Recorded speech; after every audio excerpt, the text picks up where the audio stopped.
we finally get a bit of a scope of where the playoffs will be, what matchups we're going to get. College football in bowl season, playoff time. This is the Spurs losing a lot of games in a row. This is the perfect time to join you guys. So happy to be here. Thanks, man. If you don't know, Drake is from ESPN Central Texas. He's the host of the Drake Toll Show and is also the host of Locked On Big 12. So we're all Big 12 advocates here, and we also have a Big 12 team in the playoff question mark. But yes, that's where we're going to be breaking down is the college football playoff happening on New Year's Day in 2024, which is in 2 or 3 weeks, which is crazy to think about. But me and Isaiah and Drake are going to start with some headlines across the sports world, just because we're a general sports podcast. We talk about everything. And as Drake mentioned, we're in the midst of the NFL season, and we are looking at the playoff picture, especially in the AFC, where it's tightening up at 5 teams with 7-6 records. The Buffalo Bills, the Indianapolis Colts. Is it the Bengals, the Browns, and if I'm missing one, I'm sorry. But there are 5 teams stuck in the thick of the AFC wild card picture.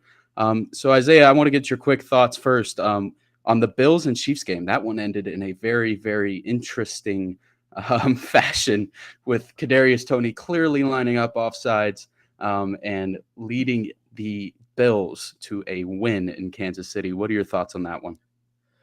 Yeah, I got a lot of thoughts on this game. Clearly, I'm gonna try to maintain my composure when talking about this game. I thought Josh Allen played decent. Once again, the receivers were a problem for Mahomes, and as great as Mahomes is, I think it's going to be very hard for him to continue to try to overcome his lack of, I don't want to say maturity, because some of them have been in the league a while, but it seems like they're playing like second or third year receivers, and that's not a good sign, especially when you have Mahomes as your quarterback and he's supposed to elevate you. But the Bills played good. I thought that game the Chiefs should have won with that play, but Patrick Mahomes, man. I mean, the guys, I think he's a top talent in history at the quarterback position. But I mean, come on. The press conference, I understand you're upset. You lost the game. You're probably not going to be an Arrowhead if you make it to the AFC Championship. Like, relax with the whole, oh, worst call I've ever seen in my life. Relax with the, oh, this game impacted Travis Kelce's legacy. Because of that call, it impacted his legacy, and I hate to see that for Travis because of his legacy, because of an offensive offside. I mean, what are we really talking about here? It's a penalty. The refs have to call that in that situation. How about and Andy Reid too? Don't get me started with this guy, one of the greatest minds in football. But the ref didn't give me a warning. Richard Sherman on Undisputed made a great point. When do the refs ever tell defensive players or give them a warning? The defensive lineman, if they're offside or in the neutral zone, never. So why would you have? I know the receivers check with the ref at the beginning when they're all lining up, but I mean, come on now. Offensive players already have so many penalties favored in their, like, the rule book is favored in the offense's direction. It's not favored for the defense.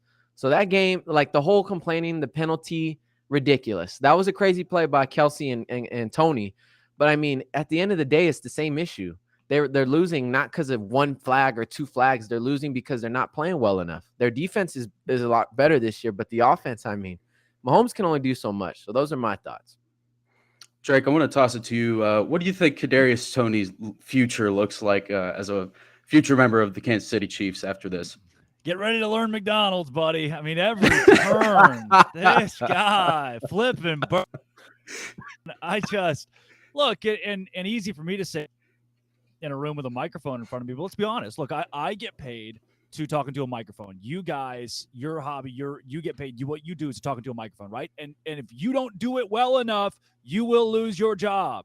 I'm not saying that I could do it better than Kadarius Toney. What I'm saying is Kadarius Toney isn't very good at doing what he gets paid to do, and he's not going to get paid to do it very much longer if he continues like this. So not only make an impact with the inability now, like a lack of awareness in one of the bigger moments of the game. Now, on the flip side Right. of that, I want to push back on my own statement there, saying one of the bigger moments of the game. It was. You've got to be locked into this moment. But it's not like this was the last play of the game. It's not like this is where the Chiefs – it's not like they didn't still have the ball and an opportunity to go score and go win. They were still squarely in the ball game. You've got to respond from that with not – it can't be, oh, well, guess we've lost it now. The referees, the ref screwed us. We're done. And instead it's, all right, let's go with the most potent quarterback in the NFL, and still an above average needs one more weapon in the passing game. They're a receiver away from having the best offense maybe in the NFL by virtue of how good Patrick Mahomes is. They didn't give him enough tools in the shed in the offseason. Now he's paying for that. If I'm Pat Mahomes, I'm yelling at my general manager. I'm yelling at the front office before I'm yelling at the officials. And overall, I can't even get stuck on that as much as I am. Just you can't show that much immaturity in a moment, in a post-game moment, season game. I get that it matters to him some of the heat of the moment, and he comes out and apologizes after, but when you're showing to yourself, like when that's just the character you're putting out there, he made a lot of fans very sad. Just to see him do that made people sad, and that's where when your dad comes to you and says, I'm not mad at you, I'm just kind of sad about this, I'm disappointed about this. That's a bad feeling as a fan, and that soured a lot of folks on Pat Mahomes, as it should. You can't do that. Yeah, 100% agree. And as a Bills fan, needless to say, I was very happy Kadarius Toney lined up offsides. But I will say I saw a tweet right after that game, and it was very true. It kind of hit me. I was like, oh my God, that's so true. This is the first time in Patrick Mahomes' career that we've seen him go through any kind of adversity. And true leaders show their true colors when they hit adversity. And that was Mahomes' first reaction to adversity. And people saw it in the bright lights. And I just love how he told Josh Allen, he was like screaming, "This is the worst effing call I've ever seen." And Josh just kind of looks at him like, dude, like we've been dealing with this for 3 years now at this point. So I will say it was an interesting game. Glad the Bills came out with the win. But turning to our next kind of headline, Drake, I know you're the resident Cowboys fan here. So the Cowboys demolish the Philadelphia Eagles in prime time on Sunday Night Football. Clearly, it was unexpected. Here we go.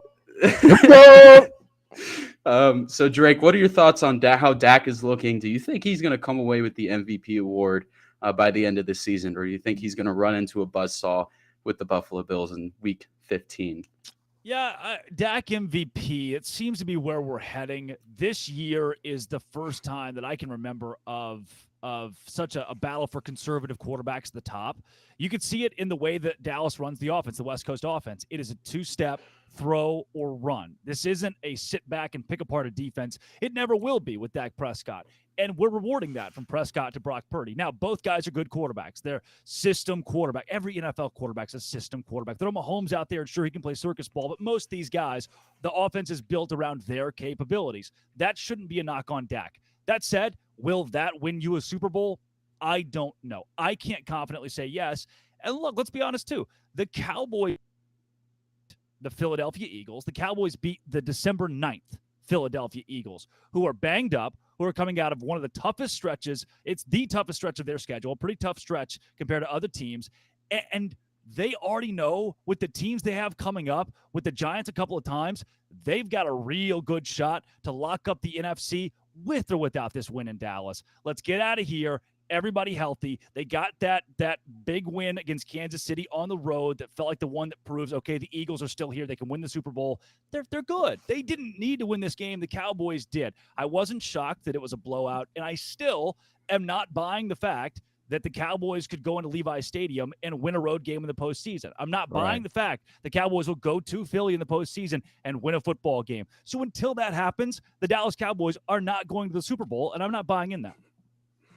Wow. Got a realist Cowboys. This is the first time. Let's take a moment of appreciation here. This is the first time I've met a Cowboys fan that is not delusional, that is not out of their mind and thinking that no matter what, if they had Kyle Orton playing quarterback, they would be winning the Super Bowl. They are realistic, and I appreciate that, Mr. Drake. So I just want to shout you out because a lot of Cowboys fans, they irk me because of that reason. But you're not like that. Maybe there's hope for reconciliation. Granted, I do get paid for the analytical side. I do have to do, that's every day it's come in and say, all right, holistically, 30,000 level view, what is this team truly? And they still struggle in the red zone. People look at Brandon Aubrey and say, wow, the greatest start to a kicker's career in history, and that's the truth. But he's kicking an absurd amount of field goals because the Cowboys struggle once they get in plus territory. That's a great look at point. the inverse of Brandon Aubrey being so good is that the offense is stalling when it gets into opponent's territory. So again, there are those pieces of this Cowboys team that I'm holding off on. You saw how bad the defense was against Seattle. Now you still won because the offense took you out of a hole. Will that happen on the road in the playoffs? I don't think so. All right. Well, I want to move on to our next subject here. Pittsburgh Steelers. They started the season off hot. Everybody was confused as to how they had such a good record when they had been playing so terrible, and they had Matt Canada running that offense. The same guy who said this offense is not built to come from behind. We don't do that. We're not built for that. They got rid of that guy, and they proceeded to play the Arizona Cardinals and the New England Patriots in back-to-back weeks. Trust me, I'm not excited that we beat the Pittsburgh Steelers, by the way. The Steelers lose both of those games. Do the Steelers need to make any changes? What are your thoughts on that, Drake?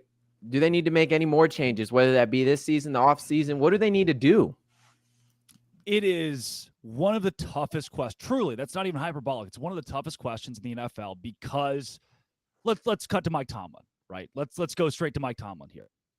This is a guy that Chris Collinsworth. This is a guy that 3-4 weeks ago, NFL players voted as the number one coach they'd want to play for. How do I sit here and watch this team lose to New England and prime time, everybody, all eyes on, okay, the Pittsburgh spot. Mike Tomlin never goes below 500, but they're not in a position to win the Super Bowl, and they haven't been in now nearly a decade. How do you just sit around and continue to do that as a Steelers fan that has such a high expectation? It's so odd to me that Tomlin's personality, his likability, has put him in a position that it seems unfireable. But there's a real conversation about how you move forward with him. And look, it's not his fault that Kenny Pickett, the hometown kid, was the quarterback. That's the guy they stuck with, who is just not panned out as a game. Hasn't been that. And at some point, do you put some legitimate pieces back around Mike Tomlin and give him a shot, or do you move on, scrap it, get a top draft pick, and try to rebuild? I don't know what they're going to do, but to me, at least the way the players talk across this league, you can't move on from Tomlin yet. Yeah, I agree. I think I've heard, I can't remember where I heard it, but I've heard the worst position for a team in sports is being middle of the pack, because it becomes a question of, okay, are you good enough or are you actually really bad? So I think that's where the Steelers are hanging around. And I feel like that's an absolutely terrible position to be in, because they're not even in a position for a top draft pick in next year's draft with the 7 wins that they have. Pending that they tank out, they'll probably end at 7-10. So they're not in a great position to get a good standing draft pick. And then they're also sitting there where they fired their offensive coordinator, which it seems to be, that wasn't the problem. It seems to be their personnel are the problem. And George Pickens is not a reliable guy. Don't get me started on him and Johnson. Especially if he's your number one guy, he's not a reliable guy that you can trust Kenny Pickett to get the ball to. It's just not going to happen. Their defense is still solid. They still have TJ Watt, but again, it comes down to what Drake said. Like, what do you do? Like, if I was running the Steelers right now, good Lord. Yeah. I mean, I'd be having heart attacks daily because I wouldn't know what to do. So I think they're in NFL purgatory. Right. And the worst part is what they're going to do is they're going to beat the Colts and they're going to beat the Bengals and they're going to beat the Seahawks. And you're going to think, well, shoot, now they've limped their way in the playoffs and they're going to lose in round 1 and they'll lose in the wild card by 20 points. And it's like, well, we can't really fire anybody. What do we do? Because we made the playoffs with this team. And that's the sucky part, is they're in the middle, but they always make just enough to be good enough to get to where the fans can be at least appeased, which pathetic about an NFL football team. It's a bad place to be. You're right. Yeah. Isaiah, what's our next headline? Yeah, definitely. So this is a surprising game for me, and I took great interest in watching this game. Zach Wilson gets benched for Tim Boyle in a couple weeks. Tim Boyle has a start. Tim Boyle's gone. Gets cut. Guy gets told, reports come out that he doesn't want to even come back to the starting job, comes back against a Houston Texans team that, yes, they're down Tank Dell, but mind you, very good, well-coached team with CJ Stroud, who briefly was in the MVP talks, not just Rookie of the Year talks. And Zach Wilson has a hell of a performance. The New York Jets beat the Houston Texans, even though I think the first half it was scoreless. It was 0-0 at the end of the first half, and then all of a sudden the team wanted to start scoring. So the Jets beating the Texans.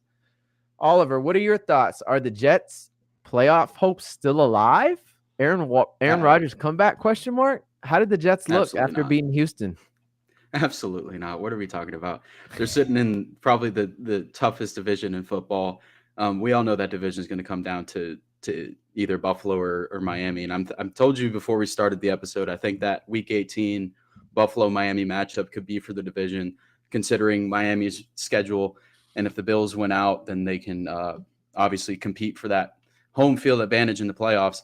But absolutely not. I mean, why are we even talking about this? Like I said, there's 5, 6, 7, and 6 teams sitting in the playoff picture, and the Jets have 8 losses. Like I think it's astronomically insane if they make the playoffs. If they make the playoffs, God bless them. And we might see Aaron Rodgers, but I don't think the Jets are anywhere going to get close to the playoffs. What do you think, Drake? No, and the idea that we'll see Aaron Rodgers is he has been a master at making us all believe that he is perfectly okay, but there's no chance they would ever. The dude tore you cannot completely tear a ligament and be like, you know what? 8 weeks later, it's back. I'm good. I was just kidding. Like it grew itself back. I did some of these weird eugenics treatments, and we're fine, guys. That's not how that works. So no chance Aaron Rodgers comes back. And now there's a legitimate conversation about who's going to coach the Jets in the future and what Zach Wilson's future looks like. And my question, and this could be the most asinine take that I have, and it's not even a take, it's a question. If you put Zach Wilson in San Francisco under Shanahan, what does he look like? If you put Zach Wilson somewhere else that is not the New York Jets, what does he look like? I wonder that. And how much of this is Zach Wilson sucking because he has a 300-yard game with 2 touchdowns against the Texans defense that seemed to shut everybody else down? I legitimately wonder how much of this New York is culture and how much of it's actually not having the horses in the stable. I want to say something to that. I do not think that's an asinine take because I think talent-wise, Zach, you could argue talent-wise, just on raw skill, we're not talking IQ, skill, you could argue Zach Wilson is more talented than Mr. Irrelevant, Brock Purdy. He's shown good flashes. He's shown great flashes. He did. And if you put him in that offense, I can only imagine it would be more explosive and he would have more confidence instilled in him with all those playmakers. And I've stood on this for a long time. I feel like any quarterback could play well in that system. They had Jimmy G take them to the Super Bowl in that system. What is Jimmy G without them? He wasn't super good for the Patriots, and he's on the bench. Well, partially due to Josh McDaniels being gone, but he's on the bench now in Las Vegas. So, I mean, what are we talking about? I think that's a great question to start thinking about because I think it's the culture. It has to be the culture in New York. I wouldn't be shocked if somebody else after this season or in a couple of years takes another chance on Zach Wilson. We will see him start at quarterback for somebody else. Absolutely. Yeah. I don't disagree with that. All right. So Chicago Bears. They upset the Detroit Lions. So the topic of discussion here is, are the Lions frauds? I just want to point out and say that we had an episode last week and we did our picks, and I was the only person out of 5 that selected the Chicago Bears to beat the Detroit Lions. And the reason I made that pick is because I saw the Detroit Lions get ravaged by Lamar Jackson and the Baltimore Ravens. Now, what do Lamar Jackson and Justin Fields have in common? They're mobile quarterbacks. They get out the pocket. They like to run. And what happens when Detroit plays mobile quarterbacks, when the only rusher they have is Aiden Hutchinson? They get exposed. And I knew that was exactly what was going to happen this game, and I'm not surprised at all. So what do you guys think? Are the Lions frauds, or do you think they're going to get their act together for the playoffs? Ollie, what do you take it? I mean, this is a tough question. And like you said, Lions. I was very high on the Lions coming into this year, and obviously they're playing well. They're top of the NFC North, so it's not like they haven't had a bad season by any means. But I think in the playoffs, it's going to come down to matchup, because if you're playing the San Francisco 49ers, you're going to get bum rushed. CMC is going to have a field day with that defense, and it's not even going to be fun to watch. However, if you're playing a team like, I would even argue, the Dallas Cowboys, who have a relatively weaker run than most NFC teams, they could probably have a chance. So it's going to come down to who they play in the playoffs, where they're playing in the playoffs, because they play in a stadium. If they're going into a cold place, whether that be Philly, it's going to be tough, especially when you're playing the Eagles, who also have another great rush. Going to be a matchup issue. So they're going to have to put the games in the hands of Jared Goff. Like, do you trust Jared Goff? Obviously, but that was within a Los Angeles Rams offense that was absolutely insane. So it just has to come down to who are they playing, and are their skill guys on the outside, Jameson Williams and Amon-Ra St. Brown and DeAndre Swift, are all of those guys on the same page? This team to the promised land. Yeah. What are your thoughts on that, Drake? Yes, they beat the Chiefs in the first game of the year, and that win does not look near as impressive as it did the day it happened. The rest of the wins for the Lions, Atlanta, Green Bay, the Panthers, the Bucks, the Raiders, the Chargers, the Bears, and the Saints. This reminds me a lot of vintage Cowboys teams, the last 10 years of Cowboys, where you win 12 games, but who did you beat? What did you really prove? And guys, this is the same thing as punching an orphan in the face. Like, I feel bad. Like, I'm talking bad about Mother Teresa. This is the one time the orphanage has been out of the negative and profitable in their charitable donations for the year. And here we are still dogging them. But it is the case. The Lions are not going to hold up in the postseason. I'm very interested to see how they play against Denver, because Denver has become a more solid team than they were, the first 5-6 weeks of the year. So I'm not sure how much we're going to learn down the stretch here. They get the Vikings twice, who are also in that weird phase of, we could be good, we could be bad, we don't really care. Apathy from them. The Broncos kind of in that spot, and they play the Cowboys on the road. They're probably a playoff team here. They're probably a 12-win team, but what are you going to do in the postseason? Not much. I don't think much at all. This is true. All right, Isaiah, kind of moving forward, though. We're going to push into the NBA here, though.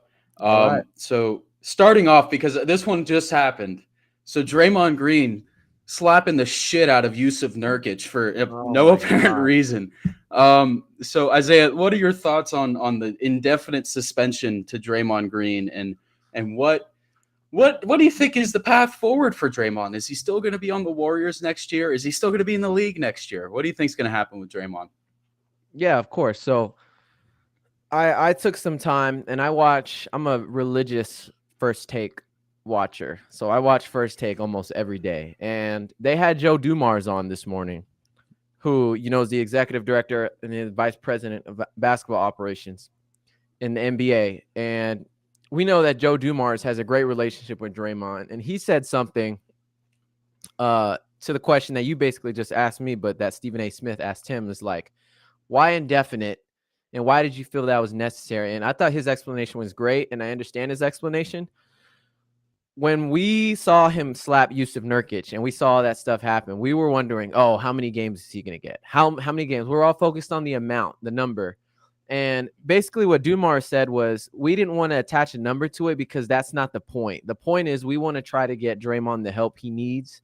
And if we put a game number to it, that's like just putting a time limit on him. And they don't want to put a time limit on how long it takes for him to get better, and take the focus really off of like how long the suspension is. So when you hear indefinite, it is shocking, because how often do you see a player suspended indefinitely? I mean, that itself is pretty crazy. But when you have this repeated behavior, whether he's apologetic or non-apologetic, whether he means it or doesn't mean it, whether he says, I'm going to be Draymond, I'm going to be me, it's a detriment to the team and to the league. It makes the league look bad. It's not just him. It's not just the Warrior organization. He's making the league look bad. And they are disciplining him, but you at some point you got to put the hammer down and you got to say, look, I know you're a great guy off the court, you're smart, high IQ, but we cannot keep allowing this.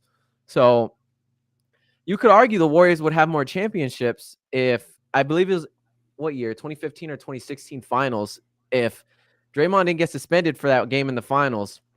I don't know if LeBron would have won that finals. That's another great what if in NBA history. But as for his future, I still think that Golden State will stick with him, because if we think about it, I don't think Curry is a true point guard, and that offense and defense, their heartbeat on both is Draymond, in my opinion. I feel like Draymond runs the offense, and Steph loves Draymond running the offense because Steph is constantly running all over the place. Now, can Steph play point? Yes, he can play point. Yes, he can run an offense if he has to. Yes, he can still drop as many points without Draymond. But we're talking about the heartbeat of the team, and that's a big deal to me. So I think they stick with him. I think the bigger question for me is I don't know if Clay's going to be there next year, but that's another story for another day. So those are my thoughts. Yeah, Drake, before you go, because I know you mentioned Ja Morant on one of your episodes, I think this week. First, I want to get your thoughts on what happened with Draymond. And then second, why didn't this league do the same thing with Ja Morant? Because obviously they suspended him for a repeat offense. So why do you think, based off of what Joe Dumars just said today, why don't you think that the league put an indefinite suspension, on Ja Morant? It may sound like a cop-out using the word context, but it really does work here. Ja Morant's young. This guy is young. And it comes a point in Draymond's career where he has established himself as someone who has been a leader of the league from a PR standpoint. People know who Draymond Green is. This is a guy who's scored more than 25 points 5 times, 6 times, but people still know who he is because of what he's built in Golden State, and from a personality standpoint, he has become a face in the NBA. Now, Ja Morant did too, of course, but with his youth, and he's just become famous, and now he's got stardom, and this poor kid he was doing stuff off the court that felt cool, right? From an outside perspective, that's what it looked like, was just Ja Morant's doing what is cool, and this is obviously against league policy. For Draymond, it is in front of all eyes, on the court, and it happens over and over and over. And he's too old, too experienced, too much of a fixture in the NBA, despite his lack of performance on the court statistically, to be able to do this and just get away with it. I am floored with the idea of indefinitely. It is, you know what? You're suspended. How long? I don't even know. You're just suspended. Take it. It reminds me a lot of the Shawshank Redemption, which everybody's seen the Shawshank Redemption. And Red, who is up for parole. He walks in every couple of years, and they say, "Are you rehabilitated?" And he says, "Of course I'm rehabilitated. I've learned my lesson." And they deny his parole. And that's what it's going to be for Draymond. They're going to have a hearing, and he's going to walk in and be like, "I promise I'm going to be good now." And they're going to deny him. And then, 3 or 4 weeks later, he's going to walk in and say, "What is rehabilitated? What does it mean to be a changed man?" And they're going to say, "All right, fine, he's learned his lesson," and they'll put him back in. But I do like indefinite, because it can't be, I'm suspended 10 games. I come back, I just got to get through these 20 days and I'll be back and I'm good. Now It's all right. We're going to have to see some sort of legitimate change. Yep. And moving into our last headline of the NBA, this is absurd. The Spurs are on is it 17, 18 game skid. The Pistons are on a 21-game skid, and I think the Wizards are on some weird skid. I think they're all 3 of those teams. Their only win is the Pistons. It's the Pistons against the Wizards. It's like 1-54 in the last 2 months. So Isaiah Drake now as our resident Spurs fans. How do we feel about the state of the team? Do we think Pop is on the hot seat? What are y'all's thoughts? Isaiah, you take this one, Drake. You while I cry. Okay. I want to say this. In Pop, we trust. I will always support Pop, no matter how down bad we get. I don't care if we lose it. Okay, if we lose 82 games, okay, maybe he needs to go. But it's tough. It definitely is tough being a Spurs fan, because for my whole life, I've enjoyed the success, the dynasty of the Spurs winning so many championships and being in the playoffs every year and having great players like Tony, Manu, Tim, David, even the good role players, Danny Green, Gary Neal, Boris Diaw, Matt Bonner, the Red Rocket. Yep. We've had some great role players. Kawhi Leonard, the one that got away. I'm a huge Kawhi Leonard fan, and I'm very sad to see him go. But We've had some great players. Even after Kawhi left, we were positioned for success with Aldridge and DeRozan. We were positioned to compete still at a high level. And if it wasn't for Zaza Pachulia, who knows what would have happened that year? I mean, seriously, we were destroying Golden State. But it's so crazy to see how far this team has gone from just a couple of years ago to now. Complete rebuild. They got some good talent. They got Vassell and Sohan and Wemby clearly, but in my opinion, it should not. I know they're young and I know they had the number 1 pick for a reason, but it should not be this bad. You have a number 1 pick who's averaging, I think it's like somewhere near 22 and 10.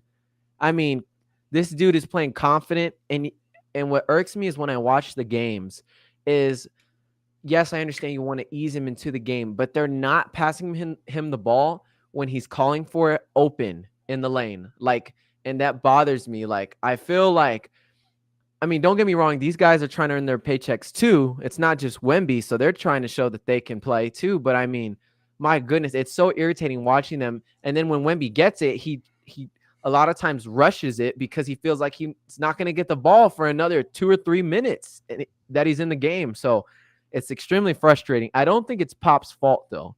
I think legitimately it's just the players trying to get their chemistry together and a lack of talent. I think the lack of talent is one of the main reasons why they're doing bad. As for the Pistons and Wizards, quite frankly, I don't really care about the Pistons or the Wizards. The Pistons are surprising, though. I mean, Monty Williams is a great coach, and they have a lot of talent in Detroit. I do not understand why they're not winning and all on the same page. And as for the Wizards, I mean, it's Jordan Poole and Kyle Kuzma. I mean, come on now. You just need one more to have the Three Stooges, and then you got a goofball team playing in Washington. I saw yesterday that the owner is going to move the team out of Washington or something like that. So they're moving to Virginia. That's good news because we don't want a team in DC anymore. But those are my thoughts. Yeah, I 100% agree with the Pistons take that I would be more upset if I was a Pistons fan. I would be more punching air, wondering why. The Spurs were still going to be a year away. I wasn't expecting the Spurs to make the postseason this year. I didn't have that in my psyche when the year began. However, I didn't think it'd be this bad. But for a young team, for a roster that's still trying to figure it out, you get into a spiral where you're just losing games and it feels like nothing is working out. This isn't the first time we've seen this in the NBA. Is it dramatic and bad? Of course. Am I completely worried? No. Would 35 wins this year have been fun? Sure, that's competitive. Will 25 wins make a huge difference when it comes to next season? I just don't think so. I'm gonna hold out on any idea that Pop's lost it or Pop needs to go, but you need to find another star, somebody else who's a supplement to make sure that Wemby doesn't have to feel like he's got to rush it and feel like he has to be the guy at all times. And once you put that together, which might be another rookie next season, then you've got a shot to go to the playoffs. But next year, if this is happening, there's a serious issue in San Antonio. I agree. I think Pistons fans are more upset about not getting free Wingstop for the last 2 months. Oh my God! Don't get me started on that. I wouldn't even be upset about the team. I would be upset about getting my 5 free wings after a win. But damn, they can't even get free wings at this point. But I think that concludes our headlines for at least the past couple weeks that we have not.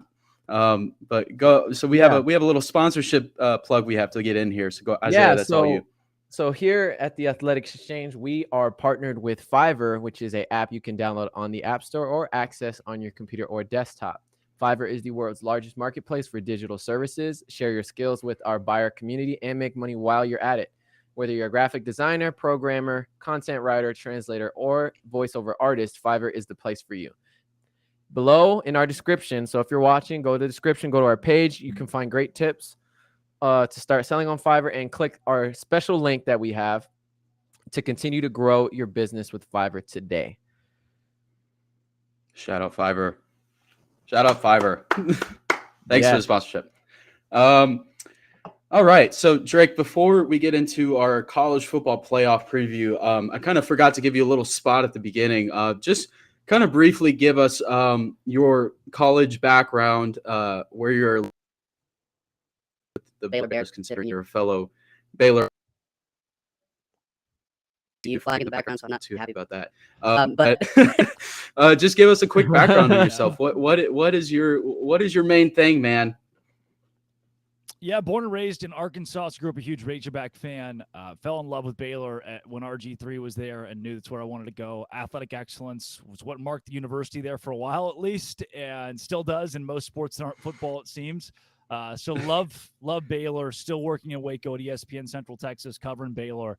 Went to almost every football game this year, which was miserable. Oh, But God. yeah, God bless you. I view a lot of things from the Baylor perspective, and now hosting Locked On Big 12 from the Big 12 perspective. So I've got merch from Iowa State and TCU and BYU and Texas Tech and Oklahoma State and everybody else to give everybody love. But yeah, that's the TCU national champion. Why the national championship signs in the background to spread the wealth. Fair enough. I respect that. So we do have great matchups in this year's playoff. I would argue probably the best two semifinal games on paper. Maybe. Last year's were really, really freaking good. But I first want to get your thoughts on the Florida State issue. This has been seems to be a topic over the past 3 or 4 weeks. How long has it been? 3 weeks since the playoff announced. So what are your thoughts on the Florida State undefeated ACC champs getting left out of the playoffs because? So I don't want to be Kirk Herbstreit, and I won't be Kirk Herbstreit. Florida State deserved to get in, but I'm not shocked, and nobody should be shocked. This was not a decision about the best 4 teams. This was a decision about money. The playoff committee would have lost an estimated $150 million if an SEC team did not get in. An SEC team was going to get in. I thought that Texas would get left out over everybody else. They'd make the case. It's a different Texas team now. Luckily, I feel like they deserve to get in. I'm glad that they got in because they are one of the best 4 teams in America with the way they played this season. For Florida State, this also shows that the ACC was really bad this year. It's going to fast track them wanting to leave the conference. And in the end, I'm not mad about it because I'm not shocked by it. And this felt like a stop of, you know what? Understand what's right here. We don't really need to do what's right. There's a 12-team playoff next year. It's all going to blow over. So everybody's mad right now. Nothing's going to happen. We can all be mad as long as we want. Nothing's going to happen. Yeah. Isaiah, I know you were a big Florida State advocate. I was not. But Isaiah, what do you think? Just still today, I mean, yeah, it's just my thing with college sports versus the NFL. It's like college, NFL is wins and losses, and college is like not only wins. How did you win? How do you look when you win? Who's injured on your team? What conference do you play in? I mean, there's so many different factors. And then the NFL, you got the NFC South, and you got teams that are going 8 and 9, and they're making the playoffs every year. And it's just so crazy to see that in the playoffs.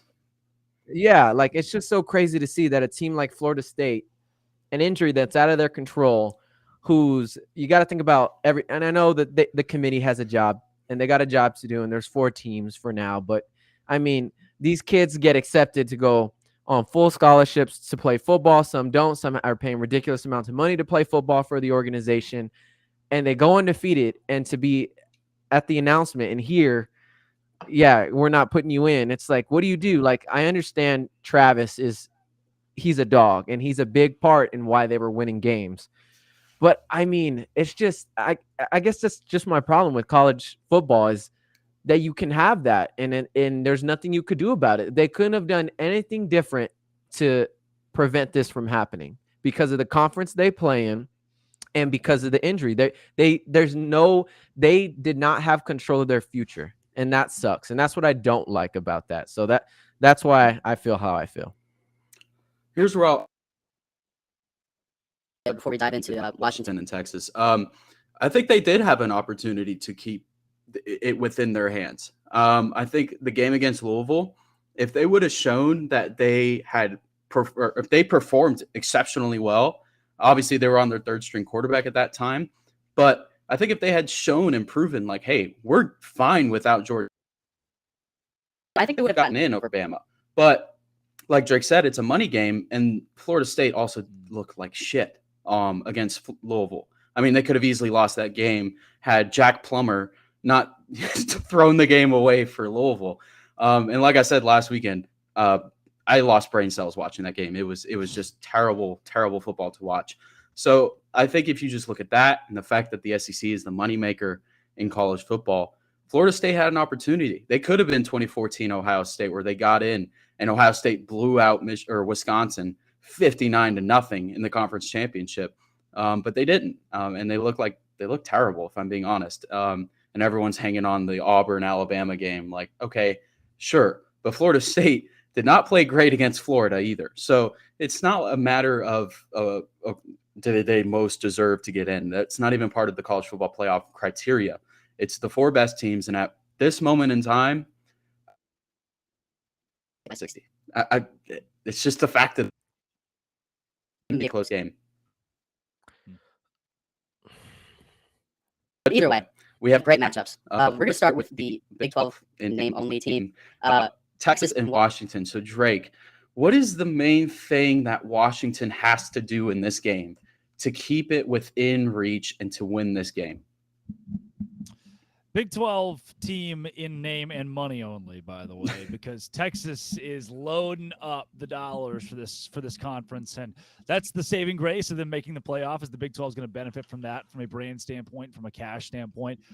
When it comes to Washington, the first thing that I want to see is, do they belong on the field with Texas? And I know that might sound harsh, but Texas has an all NFL caliber defensive line. I mean, that front is mammoth. Those guys are all going to be, Devondre Sweat starting with him, will all be future big leaguers. And I just don't know if Washington can put up with that. Last year, obviously the Huskies got the best of Texas in a much less touted bowl game. This year, I don't know if Washington has the offensive line to put up with what Texas gives you defensively. That said, if the Huskies can establish themselves very early in the trenches, they're going to be fine. Michael Penix Jr. is going to be fine. And really, the Texas run game is a run game by committee right now. They'll have to lean on Quinn Ewers to win the game for the first time in a while. That Bama game is really the only one that I point to and say Quinn Ewers went and won Texas the game in this game. Can he be the guy that puts the whole team on his back and wins it in the college football playoff? I don't know that yet. So I don't even start with Ewers. I don't start with the Texas run game. I don't even start with anything Washington can do from a schematic standpoint to stop the Texas offense. I start in the trenches. Can Washington put up with them there? Yeah, I 100% agree. The matchup I'm looking forward to in this game is Texas's secondary versus the number 1 passing offense in the country. Yep. Michael Penix obviously I think should have won the Heisman, but that's another debate. He's been playing as one of the best quarterbacks in the country, and Texas's secondary is ranked 95th in the country. Oh yeah. So is that matchup going to come down to whether Michael Penix can hook up with Rome Odunze and Jalen Polk and all those guys that he has available to him? Is this? Will he have time? That's what it's going to come down to. Right. He's going to be able to connect with them if he has time to do so. If Texas gets out by 14 in this one, I don't believe that Washington's going to play well from behind. Look at their last, 4 or 5 wins have all been by 1 score or less. That, to me, will be that'll be the telltale. If they get down early because Texas D-line dominates and Penix has no time, then Texas is going to win this game going away by 14, 17 points. If Washington can establish the line of scrimmage and give Penix any sort of time, this is a Washington win. Texas secondary is bad. Not bad in the context of the college football playoff, bad in the context of all of football. It is one of the worst Power 5 in the country. And if the secondary is afforded the opportunity to even play because the defensive line isn't able to get to Penix, then Washington's going to be able to pick apart Texas. The big thing is, if the Huskies go into the locker room down 17, you're not going to tire out the Texas defensive line. You're not going to have those guys, they peter out in the fourth quarter and Penix gets more time. No, by then he'll already be beaten up and it's over. Right now, the secondary for Texas, I have no saving grace for them. They are awful. However, if Penix doesn't have time to throw, that's where the Longhorns win the game. Okay. So do you think that Quinn Ewers is going to be charged with kind of leading this offense? Because obviously Washington's deep, great, but they seem to show up in big games. I mean, obviously against Oregon twice, that defense showed up and they came out with big plays when they needed to. So is the game for Texas in Quinn Ewers' hands, excuse me, or is it in Washington's defense? Are they if they don't show up, is it just going to be a Quinn Ewers, feast fest, essentially on the Washington defense? I keep going back to that Alabama game where Ewers was so solid, and he reminds me in a way of a Brock Purdy, the way that Texas uses him. They're not going to ask him to do too much. They haven't in any Big 12 game. It's been, look, just get us to the finish line. We'll rely on the run game. When we do throw it, we'll go a 10-yard slant route. We'll go a 10-yard post, just try to fit that window. And I have seen a lot of really bad Quinn Ewers throws, a lot of really bad decisions. So overall, he's going to have to play he's going to have to merge conservative versus star. How does he go out there and put the team on the back versus how much of this is just throw the slant, throw the short route, dump it off to CJ Baxter and let him work? For the Washington defense, they're good. They're obviously very good, but they also have done just enough. They beat Oregon by 3, Washington State by 3, Oregon State by 2, Utah by 7. They allowed 42 to that potent USC offense. So I haven't seen them just completely shut a team down. They've instead done just enough to get the offense over the hump to win games here lately. Yeah. Isaiah, what are your thoughts on Penix? Is he going to be relied on to essentially throw Washington into the national championship game? Yeah, I think that's the only choice they got. I mean, as Drake mentioned, is he going to have time? I mean, that defensive front for Texas, I mean, it's scary. It is. And Penix is a hell of a talent. Like you said, I'm with you. I think personally Penix should have won the Heisman. He's a very talented guy. So it all just depends on him if he can will his team to victory. Because for my pick, I know we haven't got there yet, but I'm picking Texas to win this game. And I think Penix is going to try his best and he's going to do what he can. But I mean, I just think that line is going to be the biggest factor. Like, I'm with Drake all the way. That defensive front is going to be the biggest factor in the game for me. I want to say, I think the key player in this game for me is going to be Jalen Polk, because I think that the entire defense is going to be honed in on Rome Odunze, and they're going to double team him, I think, pretty much the entire game. I think this is the best offense that Texas has played all year.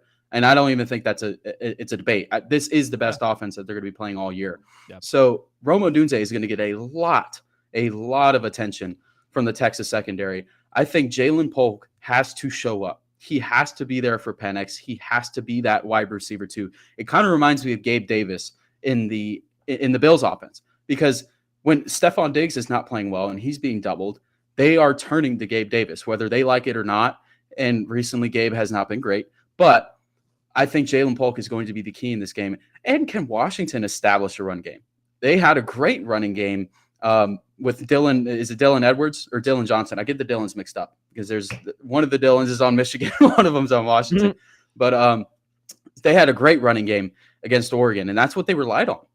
Penix made some big throws when they needed, but their run game is what won them that game against Oregon in the Pac-12 championship. So I think Jalen Polk is going to be the biggest factor in this game, because you're not going to be able to run against Texas. It's just true. Ollie Gordon couldn't do it, and he's one of the best backs in college football. And that was Oklahoma State's entire game plan, was just to feed Ollie Gordon, and it didn't work. Obviously, they got blown out by like 40. So I think the biggest factor in this game is going to be Jalen Polk, and whether that defense of Washington shows up like they do in big games. So let's kind of go into predictions here.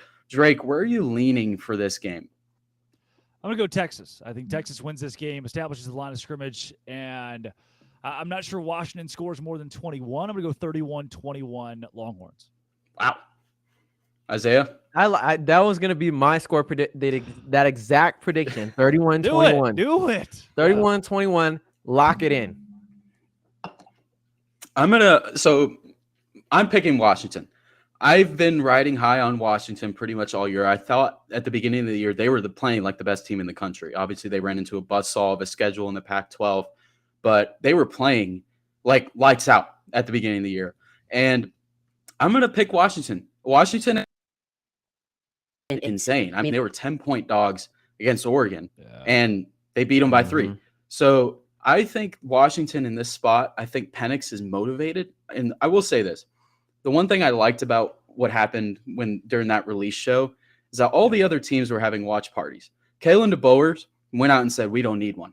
He was like, we already know where we're at. We're going to be in the playoff. Michigan had one. They damn near knew they were in the playoff.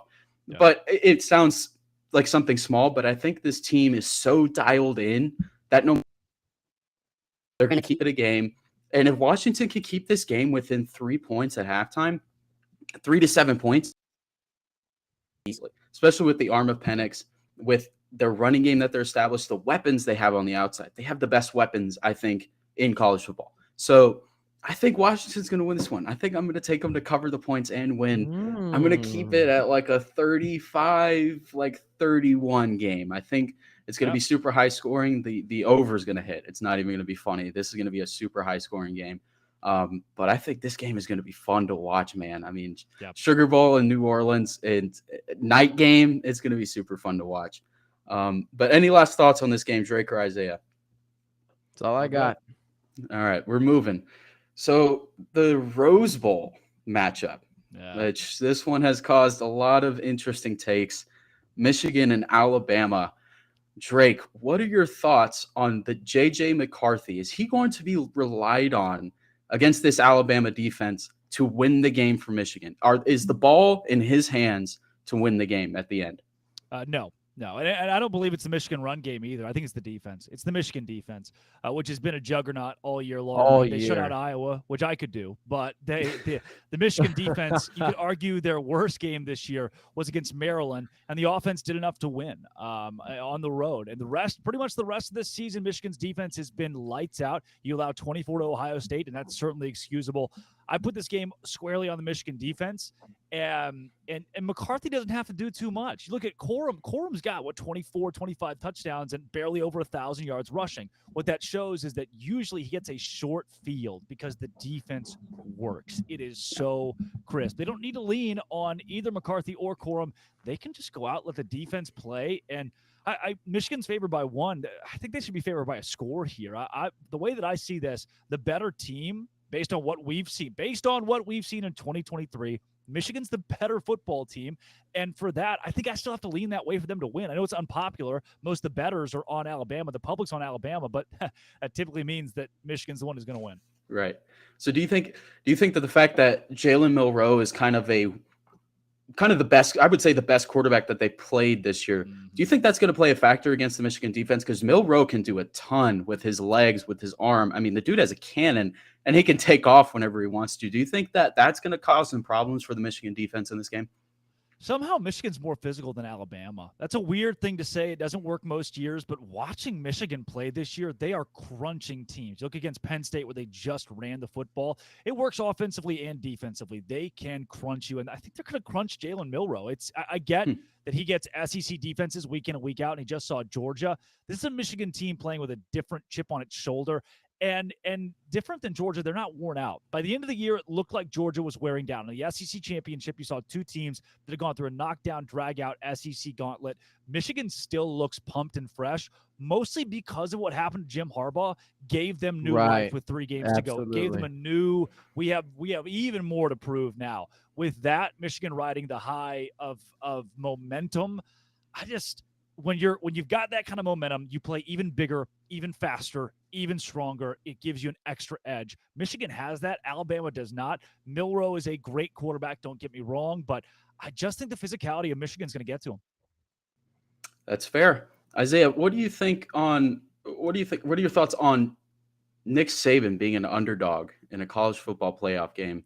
Nick Saban as an underdog is usually money, and I think that's why people are hammering Alabama. Because if you give Nick Saban with plus points, it's scary time, man. I mean, they got plus points against Georgia, and you saw what happened there. So what are your thoughts on St. Nick coming into the Rose Bowl, one of the most historic college football bowl games? What do you think about that? Yeah, I think he's got to feel a certain type of way about it for sure. I mean, we're talking about the University of Alabama. They're like the cream of the crop when you talk about college football, right? I mean, they've been in the picture year after year after year after year after year. Everybody knows Alabama when it comes to college. You don't have to watch college football and you know who Alabama is and what they stand for and how often they're in the mix. That's why for this game, I'm truly conflicted because to Drake's point, that defense is something serious and they're fresh. They have a chip on their shoulder with the whole Jim Harbaugh situation that went down this season. And then with Alabama, it's conflicting to me because first of all, I think they have the coaching advantage with Saban, but they beat Georgia, right? And that was amazing that they beat that team. Yeah. But I don't like how they beat Auburn. And that for me, and they were very close together. And yeah, it was a cool House of Highlights clip by Milroe on that 4th and 30, or was it 4th and goal from the 31? From the 31, yeah. Yeah, that was insane. But I mean, if they would have lost that game, would they even be in this conversation right now? But they did beat Georgia was number 1 at the time, right? When they beat Georgia, but they did beat Georgia. So it's like it's hard for me to really evaluate this team. And I feel like that has to take a toll on them physically and a little bit of mentally going on highs like that where you barely squeak one out and then you beat the number 1. You think you're the stuff. You think, and rightfully so. You're Alabama. You play for Alabama. Nick Saban is running the show. But Michigan, I feel like, see, here's the thing. I'm confident in Michigan, but seeing their reaction on camera to finding out they were playing Alabama and not Florida State was not a good one. I didn't feel comfortable with the team's reaction to them finding out they're playing Alabama. I think they're scared, and rightfully so. So for me, for like Saban, I think he's confident. I think he knows that he's going to win this game, and he is in his head very convincingly. Now, I do think he respects Jim and what they got going over there at Michigan, but honestly, I couldn't pick a game for you. I mean, I couldn't pick a victor. I legitimately don't know. It's a toss up for me. Yeah, I'm kind of in the same boat as you, Isaiah. This one is probably the hardest game to pick. Like the other game, you could go either way. Like that game, you could easily pick. But man, this one is tough because, like I said, you're getting Nick Saban position in a college football playoff game, the Rose Bowl of all of them. You're against coming off a win against the number 1 team that hasn't lost in 2 years. Right. That bum rush TCU 65-7 in the national championship. I think Alabama is coming with an edge, but then you also have the argument Michigan has an edge because of the whole cheating scandal. So who do you go with? My thing is the thing I'm hung up. Saban is 8-3 in the college football playoff. Jim Harbaugh's 0-2. He hasn't made the national championship in the playoff area. Fair point. So very fair point. And when you think about it, they're playing. This is relatively the same team that Michigan had last year, and they lost to TCU. That's where I'm getting hung up on. You got to think about, okay, they have played a relatively easy schedule this year. They squeaked one out against Maryland. Their toughest opponent was Kyle McCord. As I call him, Kyle McAss. He's not good, in my opinion. But their best win is Ohio State, which, granted, it's a big rivalry game. Yeah. But Alabama's played a way tougher schedule than Michigan. And I have a little sneaky feeling that Jalen Milroe is going to have the game of his life. But Michigan, damn, man, they're good. They're good. And I think it's going to come down to which defense plays better. And I think that J.J. McCarthy is going to have to play the game of his life here. I think he's going to have to play against the defense that he hasn't played against this year. I mean, the Ohio State defense is solid, but this is a team that is motivated, man. And they're hearing all the talk. They're hearing the Florida State talk. But I don't know. I lean Alabama here just because it's Nick Saban in an underdog spot. But like I said, tough game to pick. One more question about Jalen Milroe, Drake. Is Jalen Milroe going to – do you think he's going to struggle against the Michigan defense? Do you think that this obviously he's coming off the Georgia defense, but do you think this defense is built different and that Jalen Milroe is going to struggle just because of the bright lights of the college football playoff and the fact that they're playing Michigan, who's the number 1 team in the country? I think the way that I see this game playing out, because Michigan is so defense heavy and led by that unit, Alabama will have less than 13 points going into halftime. I think there will be that early, which is not unheard of. They've done that a lot this season in SEC play and needed late comebacks, or we've seen them do it in big games before too. Playing against an elite defense, I think it may say more about Michigan's defense than it does Jalen Milroe. And in this game, I think he's gonna be hitting the mouth, because I just, maybe we're undervalued. I think the nation is undervaluing how good the Michigan defense really is in the context of playing an SEC team or in the college football playoff. Milroe's he's going to struggle. I think so. Score prediction, Drake. What do you think? Oh, Michigan ekes this one out like they've done all season. And it ends like 24-20, and it doesn't feel good. Bama's got the ball, last possession, they can go win it, and they just don't. And you sit there and think, wow, well, that just happened. Michigan wins. All right, real quick. So based on what you said, we got to see what these teams look like in the playoff. But all that put aside, how they look now, who are you taking based off your 2 picks for those 2 games? You taking Michigan or are you taking Texas? Oh, that's great. That's great. What a matchup. I'm going to go Michigan. Michigan wins a national championship this year in Harvard. Finally. I think this is the year the SEC is kept out, and Michigan they were given just enough 4 weeks ago of a chip on their shoulder to be unstoppable now. Right. What about you, Oliver? Oh, man. I'm going to roll with the Tide, man. I'm going to roll with we don't Michigan. give a piss about nothing but the Tide. Blitz, Bama, blitz. Blitz, Bama, blitz.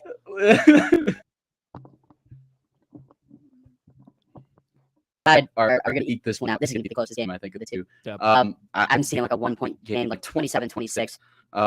Either team can win this game. But yep. I think Nick Saban in this spot, he's motivated, and Nick Saban retires if he wins a national championship this year. Kind of like a Peyton Manning-esque exit from the college football world. That wouldn't surprise me one bit. So I think he's a little motivated to get this one out of the way. Man, and go home to the Miss Patriots. Terry. We'll take him. We'll take him off the screen. We'll take him. Oh my goodness. For me, yeah. so for me,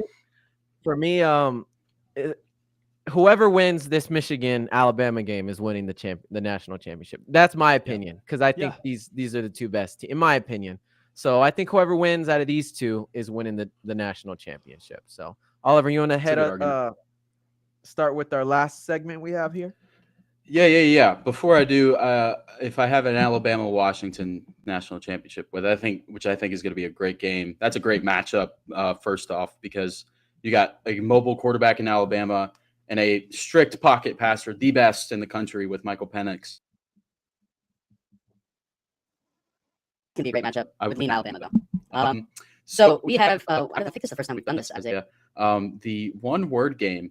So, in essence, what the one-word game is, Drake, we will give you one college football program. Now, this is don't take college basketball, because college basketball is way different for all of these schools. Of course. I would love so based on your feelings or thoughts on this specific program, give us one word that comes to mind for each of these programs that I list. There's about 10 or 12 of these. So we're going to start with Michigan. What is the one word that you have for Michigan? Michigan, I'd say ready. That's my word for Michigan's ready. Ooh, okay. All right. I like that one. All right. What about Bama? What about Bama? For Alabama, they are because there's not like an unready. We don't have, how do we get a yeah. I'm gonna say Alabama is overconfident. Interesting. Mm. Next one is Texas. Back. Oh, okay. We're finally saying they're back, Drake. Oh, God. We had a whole decade plus with them making the joke. But Isaiah, what's our next one? All right. Washington. Underdog. Yep. All year. All right. What about the Oregon Ducks? Flashy. For me, I want to say, I know this is for Drake, but I'm going to say my word is clicks. That's my word for Oregon. That's a good one. Yeah. Next one, Florida State. Snubbed. That is a great. Yeah, choice. that was a pretty that easy. was perfect. Yeah, I agree with that one. Mine would be disrespected, but Yeah. Texas A&M. Pompous. yeah, that's a good one. Shakespeare word right there. Yeah. Mine would be flailing for sure. Mm. How many players do they have in the portal right now? I mean, it seems like all their Everyone, 5 stars yeah. It seems like all their 5 stars are hopping out of the Texas A&M program, which makes me happy. But Baylor is our next one. Irreparable. Ooh. Okay. Yeah. Before we move on, why do you say that? Dave Aranda can't coach. He can't handle people. Mm. Yeah. So you don't think with the new hires that we're bringing in and the fact that all of our players are staying, you don't think that things are going to change for next year?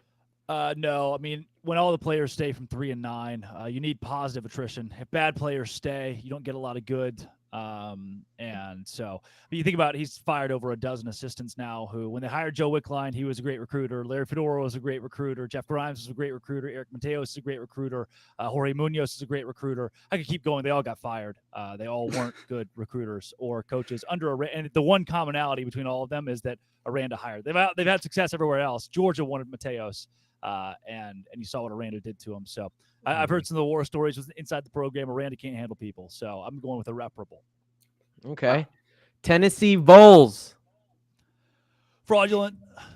Fraudulent. Not fraud, but fraudulent. Fraudulent. Yeah, they were frauds this year. Pretty bad. Next one, Ohio State. This one's an interesting one. Fraudulenter. Fraudulent test, if you will. Oh my goodness. That's great. Who's going to be their quarterback next year, Drake? Do you know that? I don't know yet. Stetson Bennett is retiring from the NFL, and he will go to Ohio State. Yeah. Whoever their quarterback is, he's going to win 11 games, but none of them are going to matter. Yeah, 100%.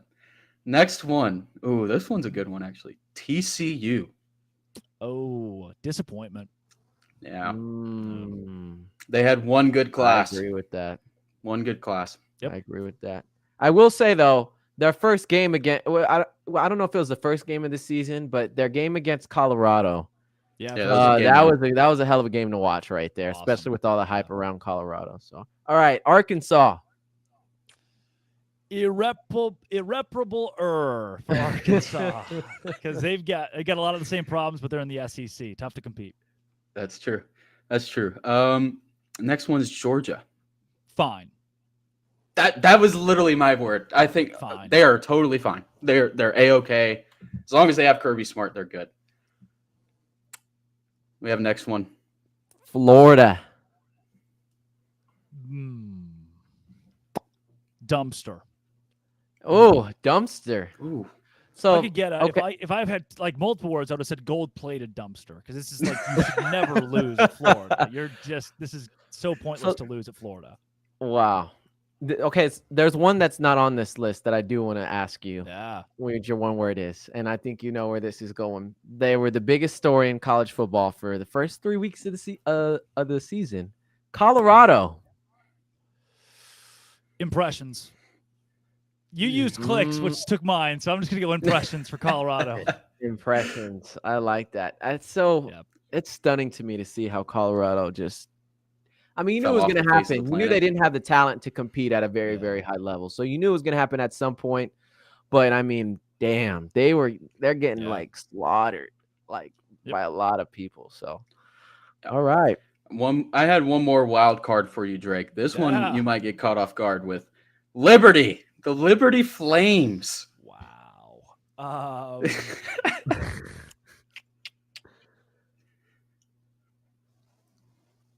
Graphite. No, that's not what that is. What is fool's gold? What element is fool's gold? Pyrite. You could just say fool's gold. Pyrite. I can't say fool's gold. That's 2 words. Pyrite. Pyrite is fool's gold. Yeah. Pyrite it is. Thank you, Isaiah. Absolutely. All right, hold on. Time out. If we have a quick go through, just give me the team NFL picks. Do we want to do that? Sure. You guys. All right. We'll go through NFL games. Just give me a team. No explanations. Starting with I have a really Thursday good Night record, Football by the is way, on. Drake. I'm an expert at these Oh, picks. Oh my goodness. I'm really All right, good. bring it on. All right. Give me the Raiders. So NFL Week 15. Yeah, the Raiders are Yeah, currently winning against they're the up Chargers. like 21-0 The right now. That's an Raiders. easy pick. Hell of a pick right First there. pick. Okay, so the first game that we have, let me pull up the NFL schedule for Week 15. That is going to be the Vikings or the Bengals. Drake, who do you pick in this game? Bengals. Bengals. Isaiah. I'm going to go Bengals as well. Jake Browning's playing well. Next one. These are all the Saturday games. Steelers and Colts. Good God. Give me a break. Drake. Steelers. Bleh. Give me the Steelers as well. I think they bounce back. That's gross. I'm gonna take the Colts. I rode with the Colts last week, so I'm gonna take the Colts here. Saturday game, Lions and Broncos. Drake. Broncos. Broncos. Easy pick. Blowout game, by the way. Blowout. Wow. I'm gonna take the Lions at home. I think they recover here. I'm gonna lean the Lions. All right, moving into Sunday. Sunday. Falcons at Panthers. I'll go to Isaiah first on this one. Give me Atlanta. Atlanta. I'm gonna pick the Carolina Panthers. Stop picking the Panthers. You keep picking the Panthers, and they keep letting you down. Have you not learned your lesson? Drake, for context, I picked the Panthers to win this division at the beginning of the year. Oh, Needless to say, that has not panned out well at all. Oh goodness. So next game, Bears at Browns. Isaiah.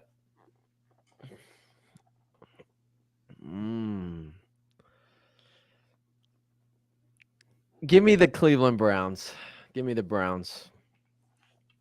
Drake. Bears. Ooh. I'm gonna ride the Flacco train here. He balled out last week. I'm gonna take the Browns here. Next game, Buccaneers at Packers. Drake. Green Bay. Give me Green Bay as well. I think they bounce back. Yeah, I think we're all on the same one. Same vibe here. I'm riding with the Packers. Jets at Dolphins. This could get interesting. Start with Isaiah. Dolphins. It won't. Not Dolphins at all. are- It's going to be a bloodbath. Dolphins. We said that last week. We said that when they were going to play the Titans. They said it was going to be a bloodbath. I never said it was Jets going to be a defense, man. bloodbath. I'm going to pick the Dolphins just because they're in Miami. I still think the Jets defense is freaking amazing. Yeah. But I think because they're in Miami, they're going to win this game. Next one. Give me a break. What are these matchups? Giants at Saints. We'll start with Isaiah. Give me the New York Giants. The passing Paisano will continue his amazing journey in the NFL. He will throw 3 touchdowns on that defense. What are you talking about? Drake. Giants. 100% Giants. Yeah, I'm gonna ride with the Giants. I'm gonna ride with Tommy Cutlets here. Next game, Texans at Titans. We'll start with Drake here. That's a tough Upset. game. Texans win. That's an upset, Drake. I was gonna say that's an upset. 3-point dogs. 3-point dogs. They're 3-point dogs. Yeah. Holy cow! All right. Yeah. Well, It's because they don't got. Isaiah? It's because they don't got no receivers to throw to right now. Collins might be out. Tank is out. I mean, you only got so they got much. Noah Brown. Oh my God. Why did you just say that like he's a premier receiver? Noah Hey, man, he's Brown. popped off in fantasy a couple weeks, man. All right, give me a break. Don't sleep on Noah Brown. Give me Will Levis and his Mayo coffee. Just because the Bills need it, I'm going to take the Titans. Just because the Bills need the Texans to lose, I'm going to take the Titans here. I'm going to ride with the Mayo Coffee connoisseur, Will Levi's. Isaiah, we got your Pats in a tough spot here. Chiefs at Patriots. Let's start with you, Mr. Pats fan. It's got to be the Chiefs. I pray to God it's the Chiefs. I'm pissed that they beat Pittsburgh. We want Caleb Williams or Drake May. End of story. Tank the season. Chiefs, please destroy it, New England. Please make them look bad. Drake. Chiefs all the way. Yeah, I'm going to ride with the Chiefs here. Another possible blowout here. Niners at Cardinals. Drake, we'll start with you. Niners. Yeah. Isaiah. Give me the Niners. No. Not even. No, A chance. I thought you were gonna do it, man. I was scared there. Oh my god. Yeah, I'm gonna ride with the Niners. This is pretty easy. Commanders at Rams. Drake. Mm-hmm. Ooh, that's gonna be a good Yeah, one. I'm gonna go Rams. Isaiah. Give me Rams. I'm gonna ride with the Rams, even though they disappointed me. I picked them last week to beat the Ravens, Yeah. and they damn near did. They should have, Yeah. but Shoulda, coulda, yeah, I'm woulda. gonna ride with the Rams. Yeah. All right, probably the game of the week here. Cowboys at Bills. Mr. Toll, what are your thoughts on this one? Cowboys riding the high of beating the Eagles. Bills riding the high of winning on the road against Kansas City. I'm going to go Bills here. Hmm. Is the Isaiah? game in Dallas? Dallas or Buffalo? It's in Buffalo. Mm-hmm. I still take Dallas. I like Dallas in this matchup. Well, Interesting. Obviously, you guys know what I'm riding with, but right. I was looking at the weather forecast. It's going to be 30 degrees in Buffalo. Yeah. Come kickoff, and Dak Prescott in the cold has never been a great thing to see on national television. So I'm going to ride with the Bills playing well. I'm shakily choosing the Bills here, but next one, the Sunday night football game. This was actually going to be not a bad game. Now here's the Ravens- guy. So we got the Ravens at Jacksonville. Let's start with Isaiah here. Give me Baltimore. This is a no-brainer to me. Give me Baltimore. Drake. Didn't like the way Baltimore played last week. You know, the Jags have been up and down. I think Jacksonville gets a statement win here. They win this week, though the Ravens are certainly the better team. I'm going to ride with the Jaguars as well. I think at home with Trevor Lawrence and ETN, I think those guys are going to show up. Give me the Jags. Last game, this one could be an interesting one too. Monday Night Football. Got the Eagles at the Seahawks. Drake, we'll toss it to you. Yeah, Seattle's defense is good. I don't think Seattle is as bad as 6 and 7 looks. Still think the Eagles kick it back into gear this week and take the win. No, I lied. Seattle wins. Oh, wow. I take the Eagles. I think Seattle they wins. know that they can't lose 3 games in a row, and I think they know that that home field advantage is crucial for them. They got to win this game. Yeah. Man, this one's tough. I'm going to pick the Seahawks very reluctantly. I think the fact that this is in Seattle is going to help the Seahawks even more. And the Eagles kind of seem like they're flailing, man. I don't know. They seem a little suspect after the past few games. They should have lost to Buffalo. They got blown out by Dallas. This one's going to be an interesting game. And I think this, like Drake said, the 6 and 7 record is not really telling of how good they are. But yeah, I think those are all the games for week 15. So we got all our picks in, but Let's see what happens. I think we've reached the end of episode 15 of the Athletic Exchange. We would like to extend a huge thank you to Drake for joining us today, sir. I am an avid listener of the Drake Toll Show. So if you are in the middle of your day studying for finals like I have been the past 2 weeks, this is a great show to put on in the background. So thank you, Drake. This is awesome. And we were super, super honored and blessed to get your analysis Eternally grateful on everything. Guys. Yeah, This is a thank you blast. so much. I love the full gamut. Everything you covered is great. I mean, it keeps the energy's there, and the fact that there were so many topics to hit on makes it awesome. So it was fun to be. You're keeping me young, guys. Thank you. Drake, I think we're both older than you. That's true. Yes. You're keeping me. Yeah, you're keeping me that way. Well, thank you guys again for tuning into episode 15 of the Athletic Exchange. Isaiah, are we done for the holidays? Are we taking a break, man? We are I think going we on a should. hiatus. Let's enjoy the Yeah. holidays with our families. Yeah, I'm going to a wedding in Galveston next week or this weekend, and then I'm setting sail for home, man. So we'll be back. I'm assuming right after New Year's. So have a blessed holiday, everyone. Merry Christmas, Happy New Year, and thanks